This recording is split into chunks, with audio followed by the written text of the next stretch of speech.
ini satu hal yang pasti akan terjadi karena nggak akan bisa ditutup. Seperti biasa, memang virus itu sebenarnya inginnya itu tuh nggak membunuh manusia. Virus itu tuh ingin berhubungan mesra dengan inangnya. Tapi yang tubuhnya ini nggak beruntung dan akhirnya tubuh ini mengeluarkan banyak sekali reaksi yang terus kemudian dalam tanda kutip akhirnya membunuh dirinya sendiri. Seperti mengeluarkan cairan flek untuk menutupi paru-paru yang sebenarnya itu bukan salahnya virus, itu salahnya tubuh kita sendiri.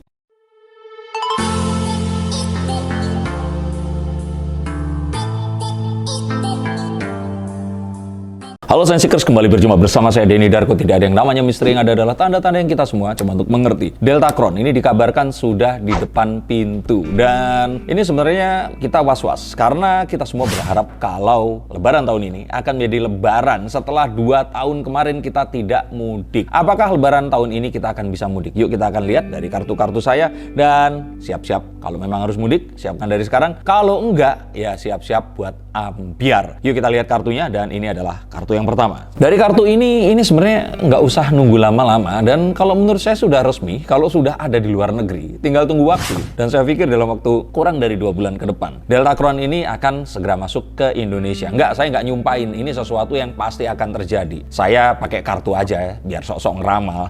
Nggak, maksudnya di sini adalah ini satu hal yang pasti akan terjadi karena nggak akan bisa ditutup. Jadi kecuali kita menutup negara kita, maka nggak akan masuk. Tapi kan nggak mungkin. Jadi saya bilang ini pasti akan masuk. Virus yang sudah ditemukan di Amerika, Prancis, Denmark, Inggris, dan juga Belanda ini tinggal tunggu waktu. Pasti akan masuk dan kita akan menyambutnya nanti. Nah, kita akan lihat juga kalau dari kartu saya, sebenarnya efeknya ini akan ringan-ringan saja. Terutama jika kita mengikuti arahan dan juga petunjuk dari pemerintah yang juga setelah dijelaskan oleh WHO atau WHO, dan juga bagaimana negara lain ini menanganinya. Kalau kalian semua yang masih berpikir ini sebuah konspirasi, yuk segera kalian cuci otaknya dikeluarin terus dicuci seperti itu agar kalian nggak dibutakan oleh hal-hal yang ini sudah bukan konspirasi. Virus itu memang akan menemukan banyak sekali variannya hingga akhirnya dia menuju hilang nanti. Oke, ingat baik-baik. Virus itu akan berubah menjadi banyak varian sebelum dia nanti akan hilang. Hilang apanya? Virusnya nggak hilang, tapi pandeminya yang hilang. Kok begitu, Mas Darko? Karena seperti biasa, memang virus itu sebenarnya inginnya itu tuh nggak membunuh manusia. Virus itu tuh ingin berhubungan mesra dengan inangnya. Jadi ingat, virus itu pengen berhubungan mesra dengan inangnya. Karena kalau manusianya mati, inangnya mati, virusnya ikut mati juga. Ya sebenarnya nggak mati sih, karena dia ini bukan makhluk hidup yang memiliki kehidupan dan kematian. Dia ini kayak USB yang nyolok ke sebuah CPU atau laptop. Kalau laptopnya mati karena kehabisan baterai, ya USB-nya ikut mati. Lalu bagaimana virus itu bisa mematikan? Jadi saat virus itu masuk ke tubuh manusia, virus ini akan berusaha untuk menyesuaikan dengan si manusia itu tadi. Yang beruntung akhirnya tubuhnya bisa menyesuaikan dengan virusnya, dan virus ini bisa hidup lebih lama lagi di tubuh itu tadi. Tapi yang tubuhnya ini nggak beruntung dan akhirnya tubuh ini mengeluarkan banyak sekali reaksi yang terus kemudian dalam tanda kutip akhirnya membunuh dirinya sendiri. Seperti mengeluarkan cairan flek untuk menutupi paru-paru yang sebenarnya itu bukan salahnya virus, itu salahnya tubuh kita sendiri. Jadi virus itu sebenarnya inginnya itu hidup berdampingan dengan manusia, tapi mereka tidak bisa. Tubuh yang menyesuaikan. Saat akhirnya ditemukan sebuah kesesuaian atau kondisi yang paling tepat, maka virus akan bisa hidup bersama kita dan kematian itu jadi tidak ada. Jadi artinya sebelum itu virus-virus ini akan terus menemukan variannya, berusaha untuk menyesuaikan dengan tubuh-tubuh manusia yang berbeda DNA dan berbeda rasnya ini tadi. Dan saat mereka sudah menemukan satu titik keseimbangan atau equilibrium tertentu, maka di situ tidak akan ada kematian, yang ada adalah endemi, dan kemudian akan menjadi seperti virus influenza yang sudah hidup bersama kita selama 100 tahun ke belakang ini.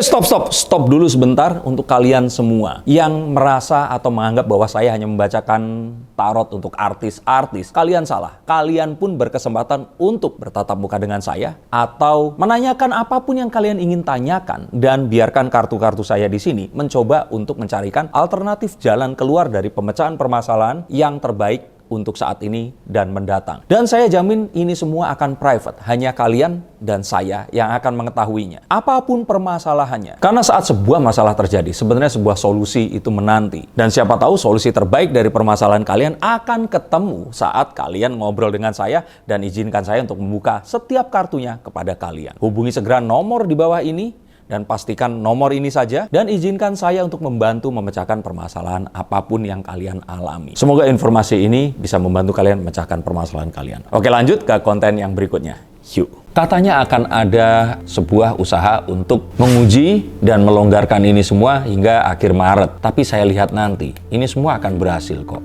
Dan pemerintah akan mengumumkan bahwa nanti akan diperbolehkan mudik Lebaran. Ingat baik-baik, pemerintah akan mengumumkan boleh dilakukan mudik Lebaran. Kalian jadikan video ini jaminan, ini pasti akan terjadi. Walaupun nanti akan ada varian yang lain, ini pasti akan terjadi. Mengapa seperti itu?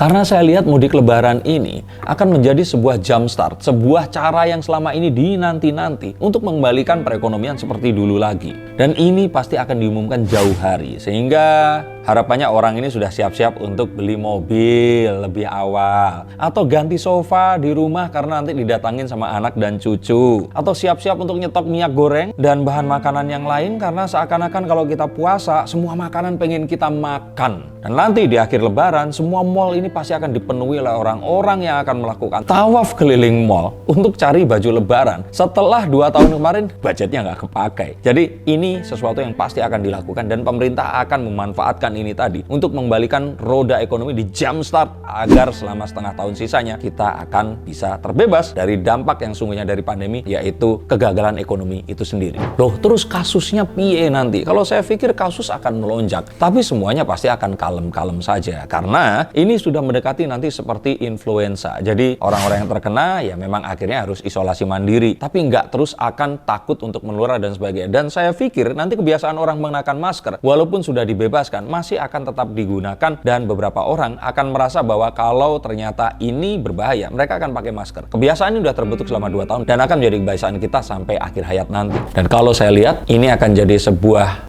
cara untuk kita berpindah dan transisi kepada endemi yang sebenarnya. Herd immunity nanti akan mulai terbentuk secara natural di saat ini tadi. Apalagi ditambah jika ternyata dilakukan vaksin booster, dan mungkin nanti ada nggak ya vaksin keempat, nanti ada konten yang lainnya kira-kira. Walaupun nanti ini akan terjadi selama 2 bulan, sejak 2 minggu dimulainya puasa, saya pikir sih Deltacron ini akan tetap ada tapi tidak akan membahayakan kita semua. Semoga ya. Dan terakhir, saya bahkan akan melihat saat nanti terjadinya perpindahan manusia karena mudik, saya merasakan akan adanya juga deurbanisasi, yaitu orang-orang yang sudah mulai terbiasa mengerjakan sesuatu dengan daring atau digital. Mereka merasa bahwa ternyata hidup di kampung itu murah ya, hidup di kampung itu enak ya, airnya bersih, udaranya segar, pemandangannya indah, harga-harga juga murah, maka orang-orang ini akan mulai berpindah. Jadi orang-orang yang merasakan hidup di kota ini sudah nggak layak lagi, mereka akan pindah ke kampung. Dan tempat-tempat favorit seperti Yogyakarta, Bali, Lombok, atau tempat-tempat yang lainnya pun, atau bahkan mungkin mereka akan pulang ke kampung halaman mereka, ini akan terjadi dan ini akan meratakan perekonomian sehingga seiring berjalan dengan IKN nanti semuanya akan menjadi lebih baik